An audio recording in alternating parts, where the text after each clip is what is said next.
रावण आदि की जन्म कथा। कुछ काल के पश्चात नीले मेघ के समान श्याम वर्ण वाला राक्षस सुमाली तपाए हुए सोने के कुंडलों से अलंकृत हो अपनी सुंदरी कन्या को, जो बिना कमल की लक्ष्मी के समान जान पड़ती थी, साथ ले रसातल से निकला और सारे मृत्यु लोक में विचरने लगा। उस समय भूतल पर विचरते हुए उस राक्षस राज ने अग्नि के समान तेजस्वी तथा देवतुल्य शोभा धारण करने वाले धनेश्वर कुबेर को देखा, जो पुष्पक विमान द्वारा अपने पिता पुलस्त्य नंदन विश्रवा का दर्शन करने के लिए जा रहे थे। उन्हें देखकर वह अत्यंत विस्मित हो मृत्यु लोक से रसातल में प्रविष्ट हुआ। सुमाली बड़ा बुद्धिमान था। वह सोचने लगा, क्या करने से हम राक्षसों का भला होगा, कैसे हम लोग उन्नति कर सकेंगे। ऐसा विचार करके उस राक्षस ने अपनी पुत्री से, जिसका नाम कैकसी था, इस प्रकार कहा, बेटी, अब तुम्हारे विवाह के योग्य समय आ गया है, क्योंकि इस समय तुम्हारी युवावस्था बीत रही है। तुम कहीं इनकार ना कर दो, इसी भय से श्रेष्ठ वर तुम्हारा वरण नहीं कर रहे हैं।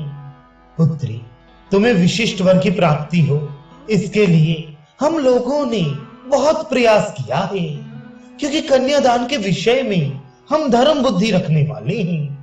तुम तो साक्षात लक्ष्मी के समान सर्वगुण संपन्न हो, अतः तुम्हारा वर भी सर्वथा तुम्हारे योग्य ही होना चाहिए। बेटी, सम्मान की इच्छा रखने वाले सभी लोगों के लिए कन्या का पिता होना दुख का ही कारण होता है, क्योंकि यह पता नहीं चलता कि कौन और कैसा पुरुष कन्या का वरण करेगा। माता के, पिता के और जहां कन्या दी जाती है, उस पति के कुल को भी कन्या सदा संशय में डाली रहती है। अतः बेटी, तुम प्रजापति के कुल में उत्पन्न श्रेष्ठ गुण संपन्न पुलस्त्य नंदन मुनिवर विश्रवा का स्वयं चलकर पति के रूप में वरण करो और उनकी सेवा में रहो। पुत्री, ऐसा करने से निसंदेह तुम्हारे पुत्र भी ऐसे ही होंगे जैसे ये धनेश्वर कुबेर हैं। तुमने तो देखा ही था वे कैसे अपने तेज से सूर्य के समान उद्दीप्त हो रही थी। पिता की यह बात सुनकर उनके गौरव का ख्याल करके कैकसी उस स्थान पर गई जहां मुनिवर विश्रवा तप करती थी। वहां जाकर वे एक जगह खड़ी हो गई। श्री राम, इसी बीच में पुलस्त्य नंदन ब्राह्मण विश्रवा सायकाल का अग्निहोत्र करने लगे। वे तेजस्वी मुनि उस समय 3 अग्नियों के साथ स्वयं भी चतुर्थ अग्नि के समान दैदीप्यमान हो रहे थे। पिता के प्रति गौरव बुद्धि होने के कारण कैकसी ने उस भयंकर बेला का विचार नहीं किया और निकट जा उनके चरणों पर दृष्टि लगाई नीचा मुंह किए वह सामने खड़ी हो गई। वह भामिनी अपने पैर के अंगूठे से बारंबार धरती पर रेखा खींचने लगी। पूर्ण चंद्रमा के समान मुख तथा सुंदर कटि प्रदेश वाली उस सुंदरी को, जो अपने तेज से उद्दीप्त हो रही थी, देखकर उन परम उदार महर्षि ने पूछा, भद्री, तुम किसके कन्या हो, कहां से यहां आई हो, मुझसे तुम्हारा क्या काम है अथवा किस उद्देश्य से यहां तुम्हारा आना हुआ है। शोर, ये सब बातें मुझे ठीक ठीक बताओ। विश्रवा के इस प्रकार पूछने पर उस कन्या ने हाथ जोड़कर कहा, आप अपने ही प्रभाव से मेरे मनोभाव को समझ सकते हैं, किंतु ब्रह्म ऋषि मेरे मुख से इतना अवश्य जान लें कि मैं अपने पिता की आज्ञा से आपकी सेवा में आई हूं और मेरा नाम कैकसी है। बाकी सब बातें आपको स्वतः जान लेनी चाहिए, मुझसे न कहलवावे। यह सुनकर मुनि ने थोड़ी देर तक ध्यान लगाया और उसके बाद कहा, भद्रे, तुम्हारे मन का भाव मालूम हुआ। मत वाले गजराज की भांति मंद गति से चलने वाली सुंदरी, तुम मुझसे पुत्र प्राप्त करना चाहती हो, परंतु इस दारुण वेला में मेरे पास आई हो, इसलिए यह भी सुन लो कि तुम कैसे पुत्रों को जन्म दोगी। सुश्रोणी, तुम्हारे पुत्र क्रूर स्वभाव वाले और शरीर से भी भयंकर होंगे तथा उनका क्रूर कर्म राक्षसों के साथ ही प्रेम होगा। तो क्रूरतापूर्ण कर्म करने वाले राक्षसों को ही पैदा करोगी।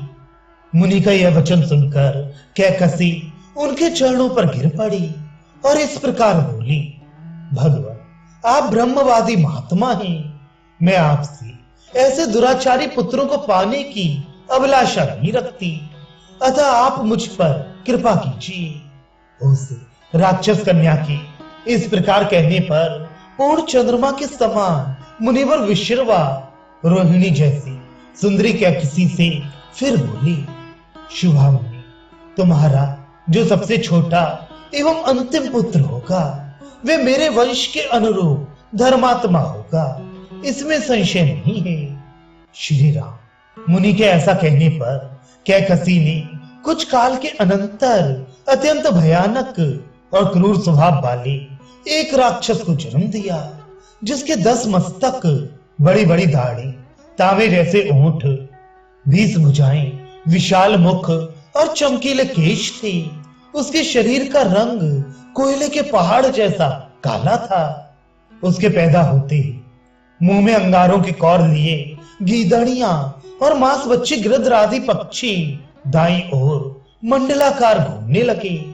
इंद्रदेव रुधिर की वर्षा करने लगे, मेघ भयंकर स्वर में गरजने लगे, सूर्य की प्रभा फीकी पड़ गई, पृथ्वी पर उल्कापात होने लगा, धरती कांप उठी, भयानक आंधी चलने लगी तथा जो किसी के द्वारा क्षुब्ध नहीं किया जा सकता वे सरताओं का स्वामी समुद्र विक्षुब्ध हो उठा। उस समय ब्रह्मा जी के समान तेजस्वी पिता विश्रवा मुनि ने पुत्र का नामकरण किया। ये 10 ग्रीवाएं लेकर उत्पन्न हुआ है, इसलिए 10 ग्रीव नाम से प्रसिद्ध होगा। उसके बाद महाबली कुंभकर्ण का जन्म हुआ, जिसके शरीर से बड़ा शरीर इस जगत में दूसरे किसी का नहीं है। इसके बाद विकराल मुख वाली शूर्पणखा उत्पन्न हुई। तदनंतर धर्मात्मा विभीषण का जन्म हुआ, जो कैकसी के अंतिम पुत्र थे। उस महान शक्तिशाली पुत्र का जन्म होने पर आकाश से फूलों की वर्षा हुई और आकाश में देवों की दुंदुभियां बज उठी। उस समय अंतरिक्ष में साधु साधु की ध्वनि सुनाई देने लगी। कुंभकर्ण और दशग्रीव वे दोनों महाबली राक्षस लोक में उद्वेग पैदा करने वाले थे। वे दोनों ही उस विशाल वन में पालित होने और बढ़ने लगे। कुंभकर्ण बड़ा ही उन्मत्त निकला, वे भोजन से कभी तृप्ति नहीं होता था, अतः तीनों लोकों में घूम घूम कर धर्मात्मा महर्षियों को खाता फिरता था। विभीषण बचपन से ही धर्मात्मा थे। वे सदा धर्म में स्थित रहते, स्वाध्याय करते और नियमित आहार करते हुए इंद्रियों को अपने काबू में रखते थे। कुछ काल बीतने पर धन के स्वामी वैश्रवण पुष्पक विमान पर आरूढ़ हो अपने पिता का दर्शन करने के लिए वहां आई। वे अपने तेज से प्रकाशित हो रहे थे। उन्हें देखकर राक्षस कन्या कैकसी अपने पुत्र दशग्रीव के पास आई और इस प्रकार बोली, बेटा, अपने भाई वैश्रवण की ओर तो देखो, वे कैसे तेजस्वी जान पड़ते हैं। भाई होने के नाते तुम भी इन्हीं के समान हो, परंतु अपनी अवस्था देखो कैसी है। अमित पराक्रमी दशग्रीव, मेरे बेटे, तुम भी ऐसा कोई यत्न करो जिससे वैश्रवण की ही भांति तेज और वैभव से संपन्न हो जाओ। माता की यह बात सुनकर प्रतापी दशग्रीव को अनुपम अमर्ष हुआ। उसने तत्काल प्रतिज्ञा की, मां, तुम अपने हृदय की चिंता छोड़ो। मैं तुमसे सच्ची प्रतिज्ञा पूर्वक कहता हूं कि अपने पराक्रम से भाई वैश्रवण के समान या उनसे भी बढ़कर हो जाऊंगा। तदनंतर उसी क्रोध के आवेश में भाइयों सहित दशग्रीव ने दुष्कर्म करने की इच्छा मन में लेकर सोचा, मैं तपस्या से ही अपना मनोरथ पूर्ण कर सकूंगा।